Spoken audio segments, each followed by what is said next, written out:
Why do they call me the Navigator? Because it's my mission, it's my passion to navigate for you a course that will lead you to your ultimate destiny and your successful position in life. I'm the founder of the Stay in the Miracle Institute, and I'm the author of the book, The Secret of the Infinite Intelligence. And I'm also the author of Dr. Shepard's Universe, which is a sci-fi trilogy that is so unique and so amazing that you're going to be intrigued just to find out about it. This is our new teaching tool at the Institute. What I want to do is I want to welcome you to our website, and I want to explain to you a little bit about the Institute and tell you a little bit about myself. We have a slogan at the Institute. We say, stay in the miracle. This is what we tell our students, stay in the miracle. What do we mean? We mean that there is a higher consciousness. Some people call it the divine mind. Some people call it the infinite intelligence. It has many names.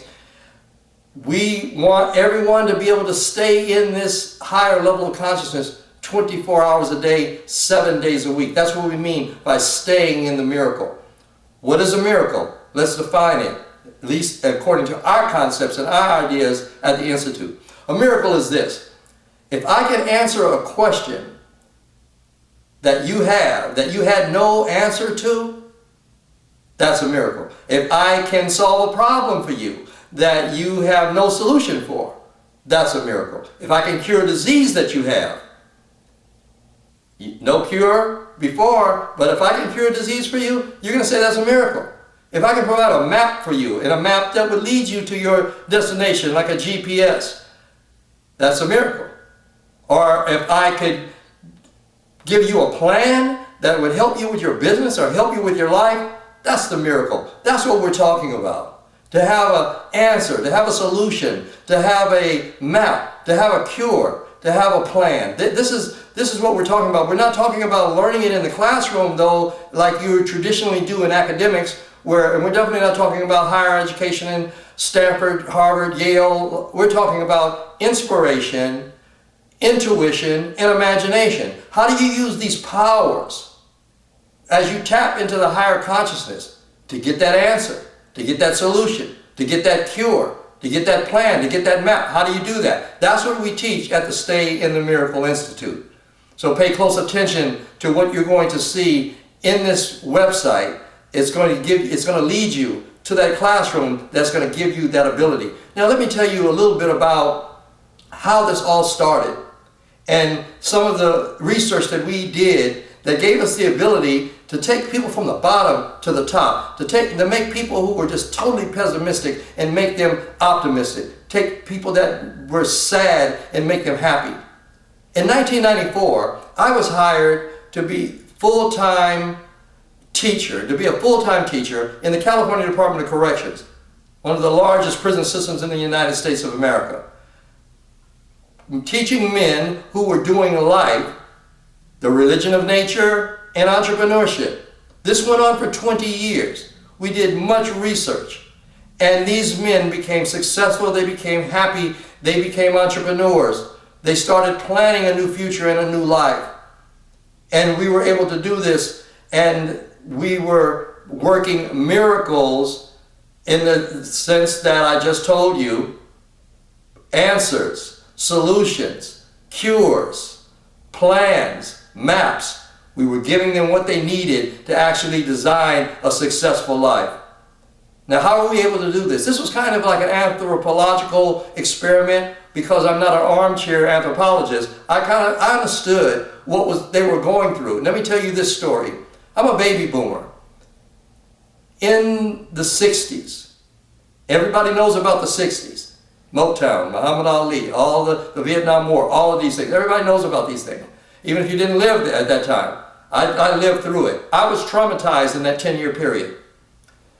I remember they brought a television into our elementary school classroom, and they said the president has been killed. We watched it on TV in the classroom. We went home and watched it.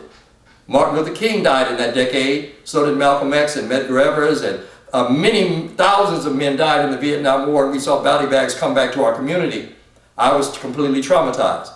Just like many people during that particular period, I started to use drugs, and I started to drink alcohol. I guess you could say it's some type of a post-traumatic stress syndrome. And I ended up involved in crime, and when I was 20 years old, I ended up in a federal prison. I was arrested for bank robbery. Luckily, I was 20 years old, and Judge Peckham, a federal judge, gave me a 6-year youth act. Best thing that ever happened to me in my life. That was my opportunity. I met a counselor in prison. Can't remember his face. I cannot remember this man's name. He invited me to his office and he gave me a book, As a Man Thinketh by James Allen. I took it back to my cell and I read the book that night. In fact, I transferred the book. I wrote it out longhand in a tablet because I wanted to keep this wisdom. And I took the book back to him and he said, no, I gave it to you, you keep it. And then he gave me Think and Grow Rich by Napoleon Hill. I read that. Then I realized, here's wisdom and knowledge that exists on the planet that I knew nothing about and my peers knew nothing about. I became an avid student of self-help psychology and metaphysics. One day I was writing a poem in my cell and I was really trying to be arrogant and I was scolding somebody with the poem. And I named the poem, I Am You. I read the poem the next day and I realized I wasn't writing this poem to someone else. I was writing to myself. It was myself talking to me. And that was the first time that I had an experience with the true self, the higher consciousness. And I started to learn how to hear that voice and how to recognize that voice and how to follow that voice. A 20-year period, you know, Napoleon Hill took over a couple of decades to write Think and Grow Rich. I made a commitment that I was going to write a book like Think and Grow Rich. And over about a 30-year period, I finally wrote The Secret of the Infinite Intelligence. It took a lot of research, it took a lot of growth and a lot of understanding. And then I ended up starting where the story began in 1994, now going back into the prison, this time as an employee, because of my transformation and my journey from darkness to light. And so we want to share these techniques and these strategies with you because this is phenomenal. When you hear many stories, when you talk to leaders and teachers and coaches, they tell you these stories. Well, there's a disclaimer on this one because this is a very dark story. To see a person go from this type of darkness all the way to the light, and then to be able to train thousands of other people to do it, and now we're doing it all over the United States of America. We've had an opportunity to travel to all the major cities in the United States and help people remove inferiority complexes that are deep in their psyche. So this is what the Stay in the Miracle Institute is about. We want you all to be able to stay in the miracle 24/7, 24 hours a day, 7 days a week. So what I'm going to do is I'm going to close on that note by welcoming you again to the website. Please pay attention to everything that we have on the website for you. You're in good hands with the Stay in the Miracle Institute. I want to let you know this. You're perfect, you're immaculate, and you're invincible. And most of all, you're immortal. So keep your head up, stay prayed up, and never give up. This is Antar the Navigator, wishing you peace and prosperity.